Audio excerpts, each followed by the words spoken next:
जो एविडेंस प्राप्त हुई वो थी वह वाहन जिसमें मारपीट करके इन दोनों व्यक्तियों को, जुनैद और नासिर को यहां से ले जाया गया। जींद में श्री सोमनाथ गौशाला है, वहां उसके परिसर से इस वाहन को बरामद भी कर लिया है।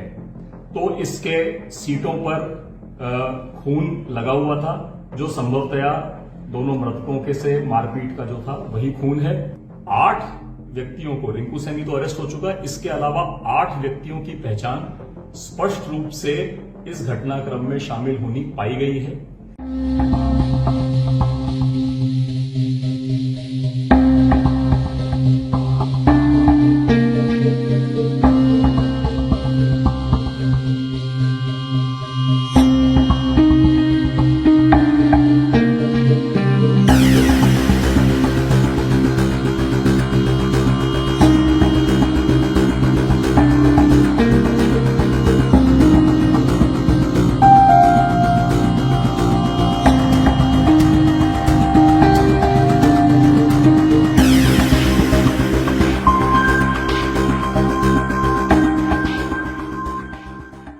Technical investigation, CCTV footage, call detail records इत्यादि के आधार पर हम आगे बढ़े हैं। 8 व्यक्तियों को, रिंकू सैनी तो अरेस्ट हो चुका है, इसके अलावा 8 व्यक्तियों की पहचान स्पष्ट रूप से इस घटनाक्रम में शामिल होनी पाई गई है। उनमें 2 व्यक्ति रिंकू के अलावा एफआईआर में ही नामजद हैं।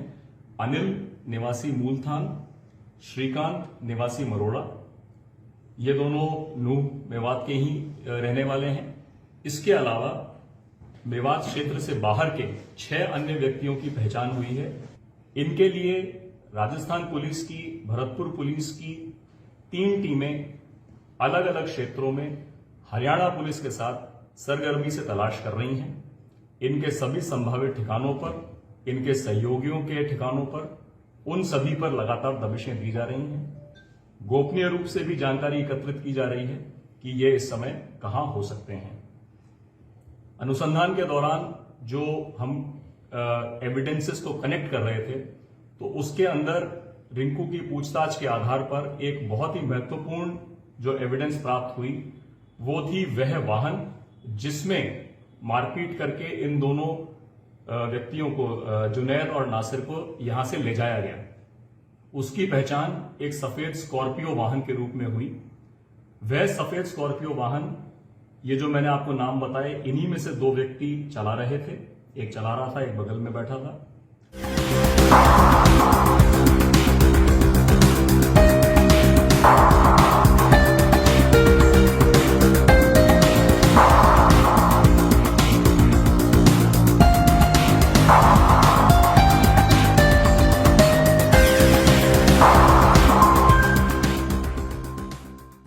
यहां से भिवानी तक जाना प्रमाणित हुआ, जींद तक जाना प्रमाणित हुआ, और जो हमारी विशेष टीम हरियाणा में गई हुई थी उसने जींद में श्री सोमनाथ गौशाला है, वहां उसके परिसर से इस वाहन को बरामद भी कर लिया है।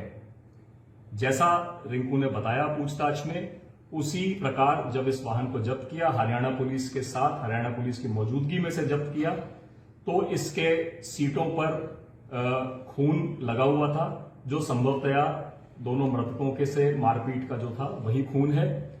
उस एविडेंस को प्रिजर्व करने के लिए और उस एविडेंस को साइंटिफिक तरीके से कलेक्ट करने के लिए यहां से मोबाइल एफएसएल टीम विशेष निर्देश देकर के भेजी गई और हरियाणा पुलिस की कस्टडी में, हरियाणा पुलिस की मौजूदगी में वहीं पर उन एविडेंसेस को उस गाड़ी से जब्त किया गया।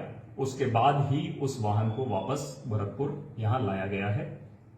हमारा मानना है जो हड्डियां के सैंपल उस जले हुए वाहन से मिले थे, जो खून और अदर बायोलॉजिकल सैंपल्स इस बरामदशुदा स्कॉर्पियो से मिले हैं, और हमने दोनों मृतक लापता युवकों के परिजनों के डीएनए सैंपल लिए हैं। इनको अब एफएसएल मिलान के लिए भेजा जाएगा, जिससे यह चीज को एस्टैब्लिश किया जा सके कि यह सब चीजें कनेक्टेड हैं आपस में। रिंकू ने जो बातें बताई हैं उसके आधार पर उन सब चीजों को टेक्निकली वेरीफाई करते हुए जिन लोगों की पहचान की गई है, इसके लिए लगातार हरियाणा पुलिस के कोऑर्डिनेशन से हम आगे बढ़ रहे हैं और हमें उम्मीद है कि बहुत ही जल्दी ये आरोपी गिरफ्तार किए जाएंगे और इनकी गिरफ्तारी के बाद जो अन्य व्यक्ति इसमें शामिल रहे हैं, अलग अलग स्टेज पर जिस जिस व्यक्ति का जितना रोल रहा है, उसका और अधिक खुलासा शेष गिरफ्तारियों के बाद और बेहतर तरीके से हो पाएगा। पिरुका से नौगांव वाले रास्ता है, वहां इन दोनों के साथ मारपीट की गई। उसके बाद इनको ले गए थे और बाद में जो रिंकू सैनी की पूछताछ से ये भी आया कि उसने कुछ नाम डिटेल्स भी दिया है, कौन कौन इन्वॉल्व है, और सीडीआर वगैरह भी इनके एनालिसिस से भी कुछ लोगों के नाम आए। वो नाम अभी आप लोगों को बता देंगे और उनके अरेस्ट करने के लिए प्रयास जारी है और हरियाणा पुलिस से भी मदद ली जा रही है, हरियाणा पुलिस भी मदद कर रहे हैं और हमें उम्मीद है कि जल्दी अरेस्ट करेंगे। सर, ये भी 8 जुनैद और नासिर मर्डर केस में 8 लोग आरोपियों की जो वो फोटो जारी की गई है जी। और मोनू मानेसर की उसमें फोटो नहीं है। हाँ, अभी नहीं है। क्यों सर? आरोपी नहीं बनाया गया क्या वो सेकंड? नहीं, अभी तो इन्वेस्टिगेशन इज इन प्रोग्रेस। अभी जी। हमने उन लोगों के फोटो रिलीज किए हैं जी। जिनके खिलाफ इस स्टेज तक की इन्वेस्टिगेशन में क्लियर कट एविडेंसेस आ चुके हैं कि उनका इसके अंदर डायरेक्ट इन्वॉल्वमेंट है। अच्छा अच्छा, अभी जो मोनू मानेसर में अभी इन्वेस्टिगेशन जारी है। हाँ, मोनू मानेसर नहीं, कई लोगों के बारे में इन्वेस्टिगेशन जारी है। ये वो लिस्ट है जो अब तक के इन्वेस्टिगेशन से, रिंकू से इंटरोगेशन से और जो टेक्निकल चीजें हमें आई हैं उससे जो चीजें कंफर्म होती हैं, जी जी, उसके आधार पर ये 8 लोग का 100% इन्वॉल्वमेंट कंफर्म्ड है। कंफर्म है। जी जी। ऐसे बहुत सारे लोग हैं जिसके अंदर मोनू मानेसर भी है, लोकेश सिंगला भी है, इन दोनों के नाम एफआईआर में हैं। जी। इन्वेस्टिगेशन के दौरान इनके दोनों के नाम तो मैं इसलिए ले रहा हूं क्योंकि एफआईआर में ऑलरेडी हैं, मतलब ये जी। कोई नया रेवोल्यूशन नहीं है। जी। बहुत सारे नाम हमारे पास ड्यूरिंग इन्वेस्टिगेशन आए हैं। उनमें से मैंने अभी ये जो लिस्ट है उनमें 6 ही नाम बताए हैं। जी जी। ठीक है ना, ऐसे बहुत सारे नाम हैं जो और हैं, लेकिन मैं उनके नाम, उनकी आइडेंटिटी डिस्क्लोज नहीं करूंगा जब तक उनके खिलाफ मेरे पास इतनी साक्ष्य नहीं हो जाती कि मैं उन्हें आरोपी बना सकूं। मैं ये नहीं कह रहा हूं कि मैंने किसी को रूल आउट नहीं किया है। जी जी। ये नहीं कहा है कि ये निर्दोष है। जी। दोषी है या नहीं है, I am still in the process.